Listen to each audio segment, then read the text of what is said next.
Hi guys, welcome back to my mini blog. তো আজকে আমি আর সৌরভ বেরিয়ে পড়েছি। আজকে ভাবলাম বাইরে ডিনার করব, মানে এটাই প্ল্যান ছিল আগে থেকেই। তো ওই জন্য আমরা বেরিয়ে পড়েছি আর আমাদের খুব বিরিয়ানি খেতে ইচ্ছা করছিল। তো আমরা এখানে সোদপুরে যে চাকনাওয়ালা ক্যাফে বা রেস্টুরেন্টটা আছে সেটাতে চলে এসেছি। তো আমরা এসি সেকশনেই বসেছিলাম, রুফটপে যাচ্ছিলাম কিন্তু তারপরে দেখলাম খুব গরম লাগছে, তো ওই জন্য রুফটপে আর বসিনি।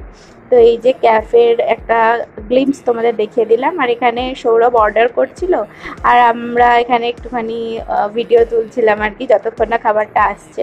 তো আমরা চিকেন বিরিয়ানি নিয়েছিলাম, আর সত্যি কথা বলতে এখানে চিকেন বিরিয়ানিটা আমার খুব ভালো লাগে চাকনাওয়ালার। তো খেয়ে নিলাম। তো এইবার বেরিয়ে পড়েছি, এইবারে যাবো একটু গঙ্গার ধারে, একটু বসবো, আর সাথে একটা কোল্ড ড্রিঙ্কস নিয়ে নিয়েছি তো বিরিয়ানিটা হজম করার জন্য। তো চলো আজকের মতন টাটা, বাই বাই।